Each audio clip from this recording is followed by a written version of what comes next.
I'm Rachel, and I'm so excited to introduce you to Josh and Abby Land, a couple who became parents by becoming foster parents. You're gonna love them.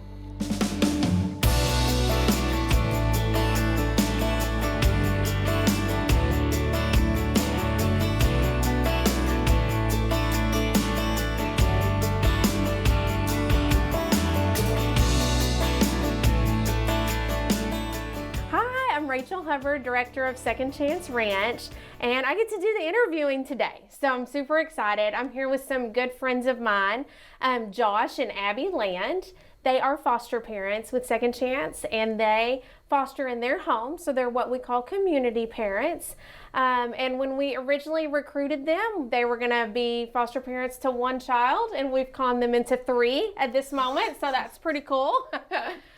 They're just great people. I think you guys are going to love hearing their story today and getting to know a little bit about Josh and Abby. So let's just start. You guys tell us a little bit about who you are and what you do outside of foster. Who are you besides foster parents? I work, of course I start with my work, but I work with I work with Landers Local Auto Group. I help buy cars and just manage used car departments and try to take care of my customers. And we're pretty involved with our church. I like to help out with worship on Sundays. And what do you do with worship? I play the guitar mostly. Did not know that. Yeah. That's cool. I don't like to be front and center typically, but I like to play the guitar and that's kind of the short. Perfect. Yeah. Abby, what about you? What do you do? I'm Abby. I am an orthopedic physical therapist, and so I work full-time at an outpatient physical therapy clinic where I treat people for low back pain, knee pain, surgeries, all of those kind of things. And I've been doing that for about 3.5 years. And like you said, we're involved in our church. We've got good family friends, hang out, nothing too big. So both work full-time outside the home. Yes. And you guys don't have any biological children of your own. No. So you became parents when you became foster parents. Yes. That's correct. We'll come back to that in a second because I think that's a particularly fun challenge. How long have y'all been married for? We've been married for 6.5 years. Okay. And how long have y'all been fostering for? Almost 2 years. Almost 2 years. Okay. So, what was everyday life like before we started fostering? What were y'all doing in your downtime? What do y'all love to do, enjoy as a couple?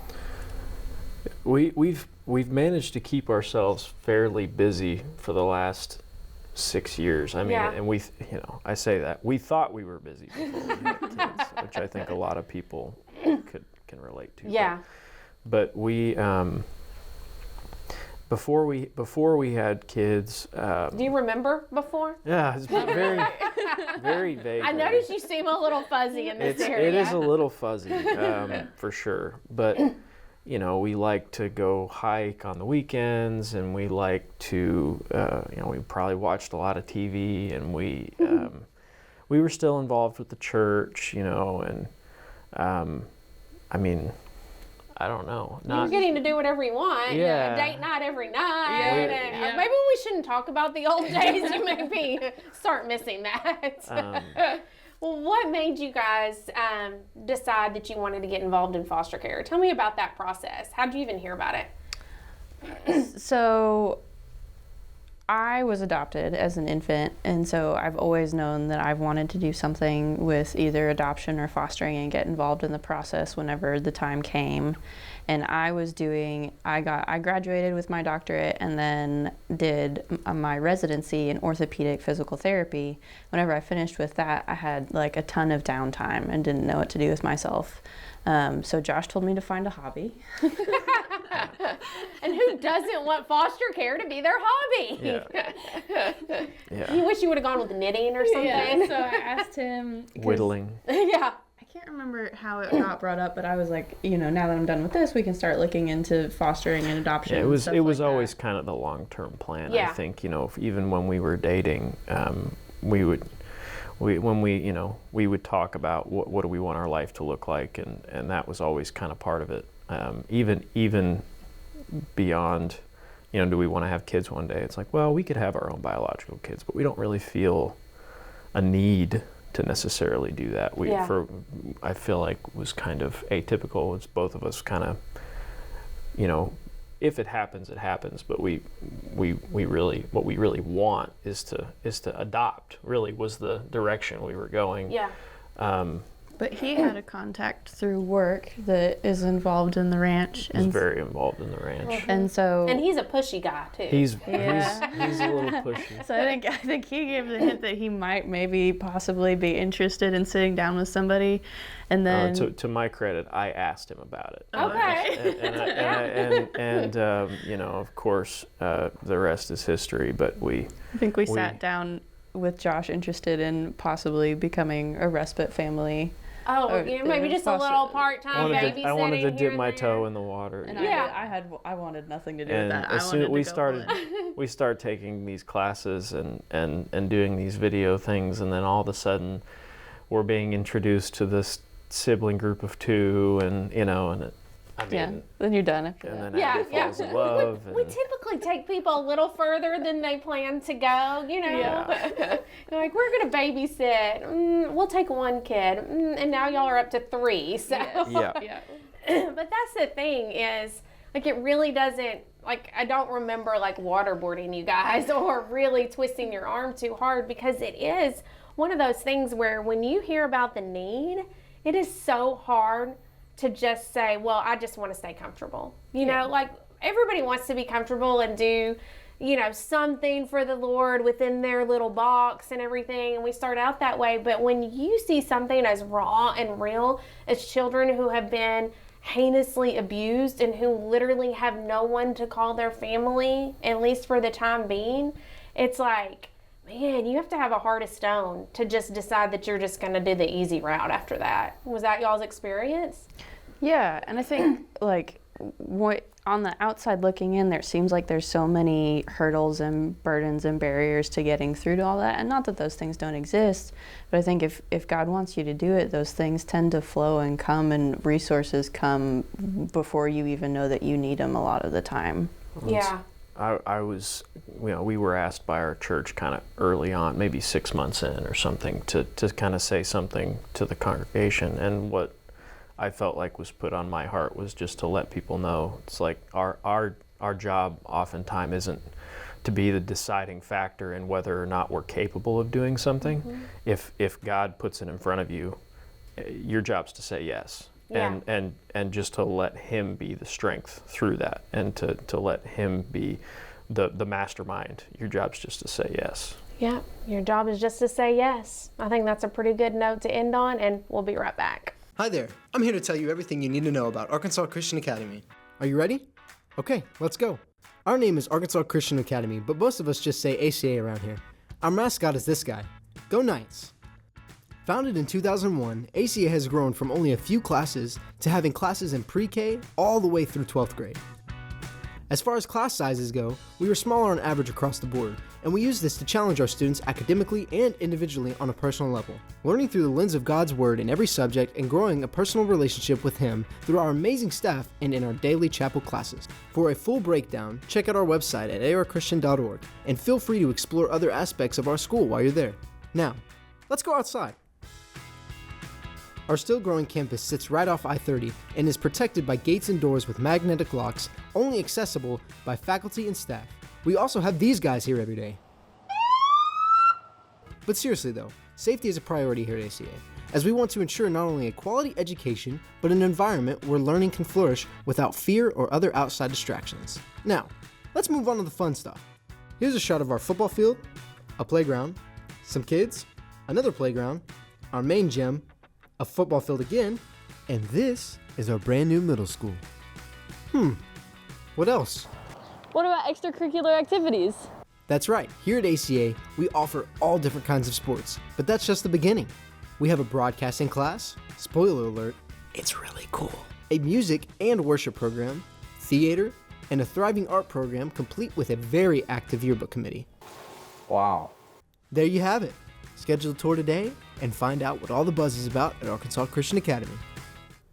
Hey everybody, I'm Rachel and I'm here with Josh and Abby Land, foster parents for Second Chance Ranch.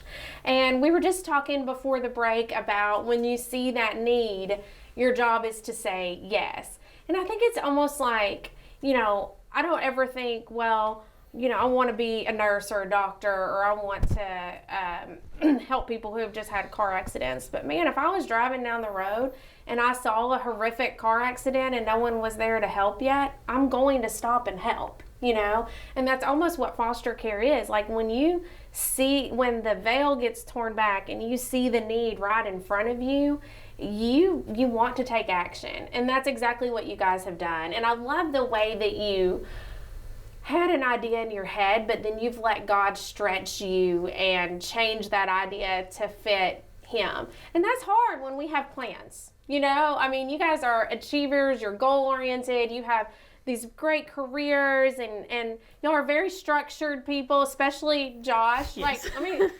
One time Abby showed up to this chili event where you had to bring your own soup or chili. And everybody else brings a crock pot, but not Abby. Hers are in these little individual containers with all the ingredients with a lid, so she can take them all off and put it in the pot. And I'm like, I've never seen that before. And she says, Josh made me promise to bring them this way because you don't want a drop spilled in your car, right? That's exactly what the And intention so, was. How has this been to throw this chaos into your home when you're generally a pretty structured guy? I think there's definitely been some compromises along the way with what does constitute a clean and tidy house. You kind of have to get creative with some of your definitions, but Yeah. I think too, a lot of the structure has become almost, I feel like, one of our superpowers with some of these kids. A lot of them seems like they haven't really had a whole lot of structure. There hasn't been a whole lot of, knowing what's coming next, knowing, okay, it's this time, what does that mean? It's bedtime. What does bedtime mean? We go through the same routine every single day. We clean up our toys. And then what we've seen, I think, with all of our kids is them develop, especially the younger ones, they start to develop like a sense of pride around that. I can't tell you how many times our current kiddos have, Daddy Josh, and they grab me and run me into their room to show me that they cleaned up their room without even me asking them to. I think it's definitely been a learning experience for me. But I think it's also it's shown me the value of the structure and shown me what's the point of it all. You kind of have to almost backtrack and go back to the basics of, well, why? Yeah. Why do we do this? Yeah.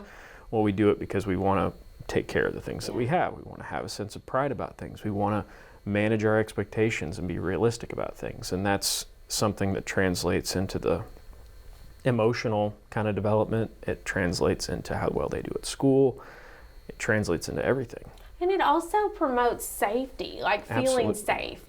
Kids love the idea of being able to play and do anything they want, and that's pretty much been what most of our kids have experienced, like no structured parenting at all. But whenever, like, let's just say a kid's outside and able to play and run and do in the street and whatever, and you bring them to your house and you're like, well, we have this fence and you have to stay inside this fence. And at first that's frustrating and they don't understand why, but then they begin to realize that you've done that because you care and because that fence keeps them safe. And that's what all of this structure does, is teach them a way to live safely. And it's a big sign that you love them, that you care enough to implement some of these rules and stuff. Abby, tell us a little bit about who's in your house right now. Now, I know we have to protect names and we can't say that, but tell us like age and personality about each of your kids. Yeah, so we have a preteen girl right now that we've had for about 4 months now. And she's hilarious. She totally is. She never means to be funny. But we were talking to another preteen girl on the phone, which is a sibling of the other kids that we have in the house. And we turned around and we're doing something, so I wasn't listening to the conversation. I turned back around and our oldest foster daughter was telling the preteen on the phone that she should really just focus on herself and her career, which was just a really funny thing to hear. Who isn't there starting their career, at age 12? Yeah, and she's super sweet and like super easygoing. And she sings all the time. Like sometimes we will have separate music on in the background, or our 2 foster sons that we have right now, our boys will be watching something and she will be singing an entirely different song at like max volume at 7 a.m. While we're watching a movie in the evening, she'll be watching the movie and singing a song unrelated to the movie. That is so cute. Yeah, she's hilarious. And she never means to be, which makes it just funnier. Yeah. And then we have a younger boy that is in kindergarten right now, and then his little brother who is in pre-K.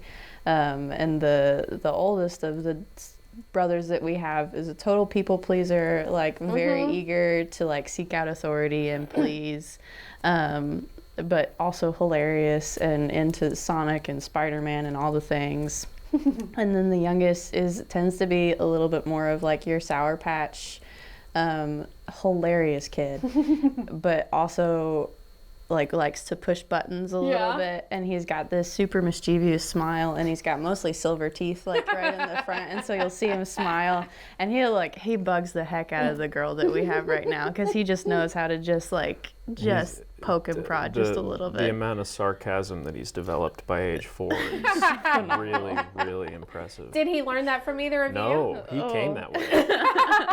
I encourage it. I love it. It's fantastic. Yeah. That's great. No, you're good. Go ahead. No, I was going to ask you, sometimes fostering does turn into adoption. Is adoption on the table for you guys with any of these kiddos?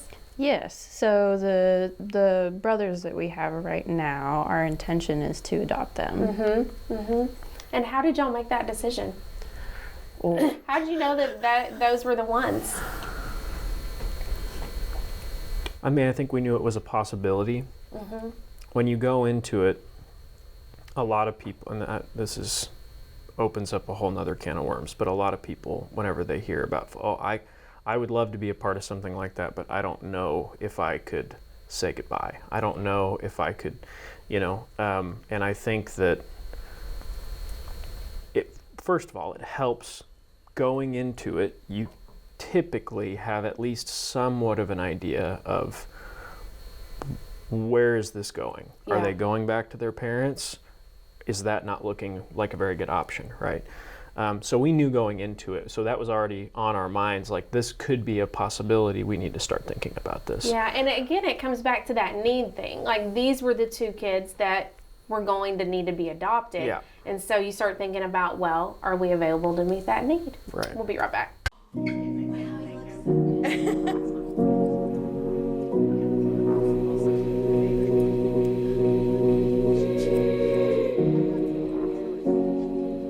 My name is Kyler, and I am 11. I like to play video games. I'll ride my bike sometimes. That's really all. Great, and tell me about school. It is horrible. Why is that? 'Cause Is there anything good about it? recess. You have great teeth. Perfect. All right, if you will look at me. Hello. Perfect, then look right at me. Awesome. What is a family? People love you, care about you. I want to be adopted because I have a family who go places a lot, do a lot, like to play video games. And that's really all.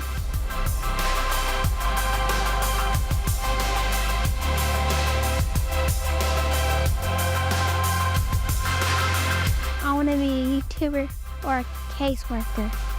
I want to be a caseworker because I want to help people.